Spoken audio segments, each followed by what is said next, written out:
जिस पर राम की कृपा बरसती। हम कई बार कथाओं में बोलने लगते हैं, कथा में लगने वाली ड्यूटी भी जितने भी पुलिस अधिकारी होते हैं ना, सेवादार होते हैं, भैया निवेदन करके बोले तुम्हारे पूर्वजों के पुण्य जगह हैं जो तुमको कथा में ही ड्यूटी मिली।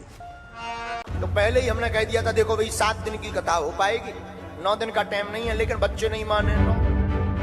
बागेश्वर सरकार पंडाल छोड़कर भाग गए जैसे उनके बाप की हमने मूला छोड़ा ले।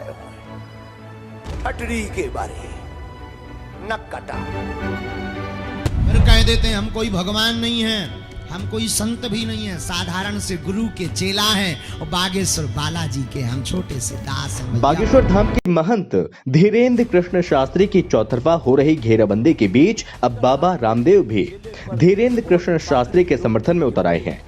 उन्होंने कहा कि कुछ पाखंडी लोग टूटकर उनके पीछे पड़ गए हैं।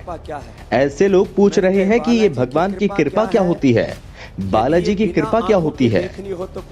बाबा रामदेव धीरेन्द्र कृष्ण शास्त्री के गुरु राम भद्राचार्य जी के पास पहुंचे थे और वहीं मंच से उन्होंने धीरेन्द्र कृष्ण शास्त्री का समर्थन किया। उन्होंने कहा ये सब अगर बिना आंखों के देखनी हो तो आप पूज्य भद्राचार्य जी में देख लो, अगर आपको बाहर की आंखों से देखना हो ये आप धीरेन्द्र कृष्ण शास्त्री में देख लो। भगवान के अनुग्रह से व्यक्ति को सूक्ष्म जगत की अनुभूति होती है, लेकिन ये गुरु की कृपा और भगवत की कृपा से होती है।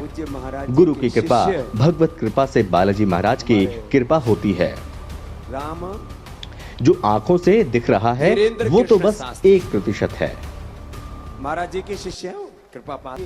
उन्होंने आगे कहा जब गुरु और भगवान की शरण में रहने वाला और दैवीय कृपा संपन्न जब कोई महापुरुष आशीर्वाद दे देता है तो वो व्यक्ति संकटों से मुक्त हो जाता है।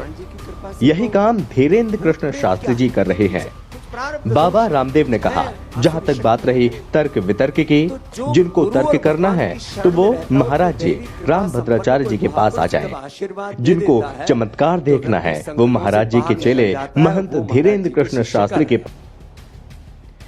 बाबा ने आगे कहा मैं तो ज्यादा मीडिया के लोगों को फोन नहीं करता हूँ, लेकिन मैंने कुछ को बोला है कि सब जगह पाखंड मत देखो, कुछ ये भी देख लो कि जो सच है, जो दिख रहा है आंखों से वो केवल 1% है, अदृष्ट 99% है। दरअसल कुछ दिन पहले महंत धीरेन्द्र कृष्ण शास्त्री महाराष्ट्र के नागपुर गए थे, तो वहां कथा के समापन के बाद महाराष्ट्र अंधश्रद्धा निर्मूलन समिति के राष्ट्रीय संयोजक श्याम मानव ने धीरेन्द्र कृष्ण शास्त्री पर अंधविश्वास फैलाने का आरोप लगाया था।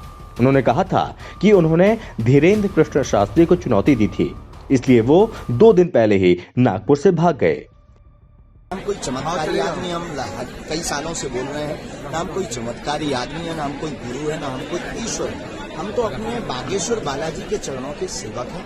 जैसी प्रेरणा लगती है हम वैसा करते हैं। और आगामी कथा और पूर्व की सभी कथाओं का 2-2 दिन का कथा का समय घटाया गया। दरबार यथावत हमेशा रहेगा क्योंकि वो बालाजी की प्रेरणा से होता है।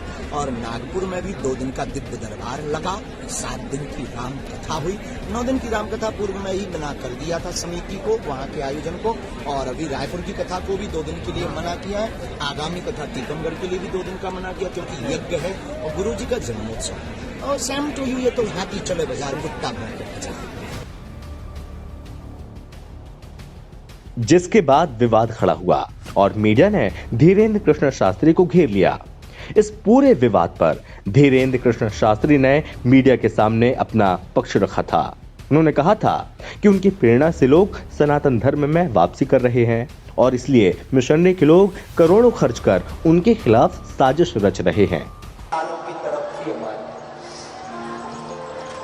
हमारी तरफ पूरी हो, आज फिर उनका दीदार हो। लेकिन सनातन को कब तक टारगेट बनाओगे? कब तक हमारे जैसे भोले लोगों को परेशान करोगे? आखिर कब तक? क्या बिगाड़ा हमने? सिर्फ यही बिगाड़ा कि हम सनातनी हैं। कभी तुमने मौलवियों को नहीं बोला, कभी तुमने पादरियों को नहीं बोला। हमारा सिर्फ एक ही गुनाह है कि हम सनातनी हिंदू हैं। इसीलिए हमें हमारी परीक्षा बार-बार ली जाती है। कितनी बार लो, कितनी बार हमें एक्सपोज करो। आखिर कब तक? इसी दिन मन विचित हो जाएगा, हम सबसे दूर हो जाएंगे, इसलिए भला होने नहीं दीजिएगा मेरे पागल। लेकिन गुरु बलवान तो चेला पहलवान। हाँ, वे इन साजिशों से नहीं डरते हैं। उन्होंने कहा था, अब जनजातीय इलाकों में दरबार लगाए जा रहे हैं, इसकी वजह से उनके खिलाफ हमले बढ़ गए हैं और वामपंथी पीछे पड़ गए हैं। अब समझिए धीरेंद्र शास्त्री से इन्हें क्या परेशानी है।